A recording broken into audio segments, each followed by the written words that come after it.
காசு பணம் இல்லாதவன் ஏழை மகன்தான்.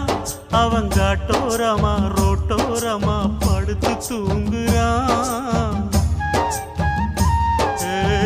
சொத்து சொகம் உள்ளவனோ செல்வ மகன்தான். அவன் பஞ்சு மெத்த போட்டிருந்தும் முழிச்சு ஏங்குறான். எது மற்ற பேர்களுக்கு ஏது கவலை? 4 காசு வச்சிருந்தா 100 கவலை. இங்கு ஆசை வச்ச நெஞ்சுக்கெல்லாம் அமைதி இல்லையே.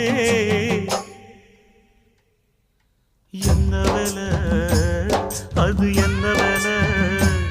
மன நிம்மதிதான் இங்கு என்ன வேலை? எந்த கடை அது எந்த கடை? அதை விற்கிறது